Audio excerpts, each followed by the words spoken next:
Commons parliament में देखेंगे तो आपको भी लगेगा कि हाँ मैंने वहां। नमस्कार दोस्तों, राजस्थान कांग्रेस के लिए बेहद बड़ी खबर आई है। बताया गया कि बीजेपी की कद्दावर नेता पूर्व सांसद ज्योति मिर्धा और सवाई सिंह ने राजस्थान में विधानसभा चुनाव की आहट लगते ही कांग्रेस छोड़कर भाजपा का दामन थाम लिया है।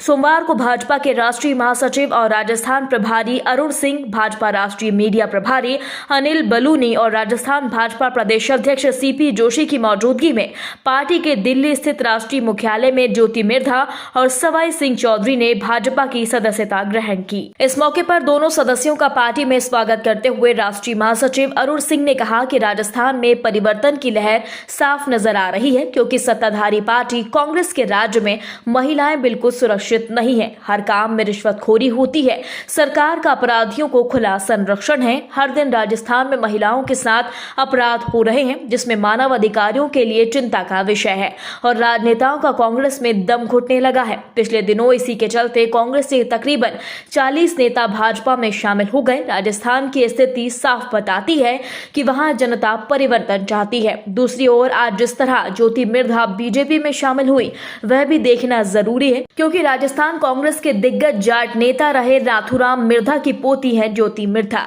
यही नहीं, 2009 के लोकसभा चुनाव में कांग्रेस उम्मीदवार के तौर पर नागौर सीट से चुनाव जीतकर वह सांसद भी रह चुकी है। दूसरी ओर नेता सवाई सिंह चौधरी रिटायर्ड आईपीएस अधिकारी और कांग्रेस के पूर्व विधायक के बेटे हैं।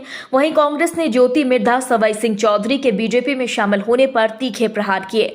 दोस्तों, ज्योति मिर्धा के भाजपा में शामिल होने को लेकर डोटासरा ने कहा कि ज्योति मिर्धा पिछले 4.5 साल से कांग्रेस के कार्यक्रम में शामिल नहीं हुई और उनका मन काफी दिनों से बदला हुआ था। खबरें आ रही थी कि बीजेपी उन पर और उनके परिवार पर जांच का दबाव बना रही थी। हो सकता है ज्योति मिर्धा पर भाजपा का कोई दबाव रहा हो। इसके डर से उन्होंने पार्टी छोड़कर दूसरी पार्टी ज्वाइन की हो, क्योंकि ज्योति मिर्धा का ससुराल पक्ष भाजपा और पीहर पक्ष कांग्रेस की पृष्ठभूमि का है और ज्योति मिर्धा एक बड़े उद्योगपति परिवार से भी संबंध रखती हैं। ऐसे में हो सकता है कि उन पर दबाव भी होगा और इसी दबाव के चलते भी उनके मन में बदलाव हो सकता है। खैर, जो भी हो, कांग्रेस को उनके जाने से कोई फर्क नहीं पड़ता। वहीं कहा जा रहा है कि पूर्व सांसद ज्योति मिर्धा ने राजस्थान विधानसभा चुनाव के पहले बीजेपी का दामन थामकर कांग्रेस को तगड़ा झटका दे दिया। ज्योति को अपने पाले में करके बीजेपी ने राजस्थान की राजनीति में बड़ा ही मास्टर स्ट्रोक खेला है। ज्योति मिर्धा के साथ जाट समाज के लाखों वोट तो हैं जो बीजेपी की झोली में जा सकते हैं। दोस्तों, कहा जा रहा है कि वर्तमान सांसद नागौर हनुमान बोनीवाल और पूर्व सांसद ज्योति मिर्धा के बीच करीबन 1 दशक से वर्चस्व की जंग चली आ रही है, जिसके चलते ज्योति मिर्धा चाहकर भी उसे भूल नहीं पा रही। खबर आई है कि ज्योति मिर्धा बीजेपी में शामिल होने के बाद हनुमान बोनीवाल से अपना बदला चुकता कर सकती हैं। वह नागौर से बीजेपी के सांसद प्रत्याशी के रूप में चुनाव लड़ेंगी। वहीं बीजेपी से बोनीवाल का गठबंधन का रास्ता बंद होता दिख रहा है।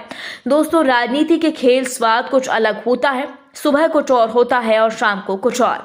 यही हाल ज्योति मिर्धा के साथ रिटायर्ड आईपीएस अधिकारी सवाई सिंह का लग रहा है। कांग्रेस छोड़ बीजेपी में शामिल हुए दोनों नेताओं ने टिकट के लिए दल बदल किया है, क्योंकि सवाई सिंह ज्योति मिर्धा के करीबी समर्थक माने जाते हैं। माना जा रहा है कि बीजेपी हनुमान बोनीवाल के पुराने विधानसभा क्षेत्र खिवसर से सवाई सिंह को मैदान में उतार सकती है। खिवसर से फिलहाल आरएलपी से हनुमान बोनीवाल के भाई नारायण बोनीवाल विधायक है।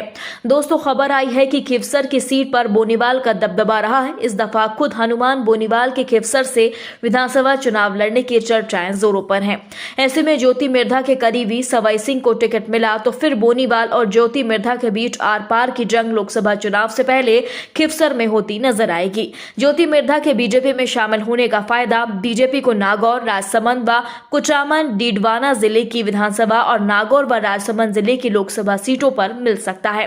जाटों के प्रभाव वाली इन जिलों की 10 सीटों पर बीजेपी की ताकत बढ़ सकती है। इसके अलावा हरियाणा की सीमा से जुड़ी झुंझुनू और चूरू सीट पर भी ज्योति मिर्धा का फायदा मिल सकता है, जो बीजेपी के लिए चुनाव से पहले बड़ी जीत है। दोस्तों, इस खबर पर आपकी क्या राय है, कमेंट बॉक्स में हमें अभी बताएं। खबर अच्छी लगने पर लाइक शेयर जरूर करें। अगली ताजा खबर लेकर हम जल्द हाजिर होंगे। तब तक के लिए नमस्कार, जय हिंद। किसानों के लिए हो चाहे महिलाओं के हित के लिए हो, तो वहां पर अब वो अपॉर्चुनिटी मुझे कम दिखाई दे रही थी।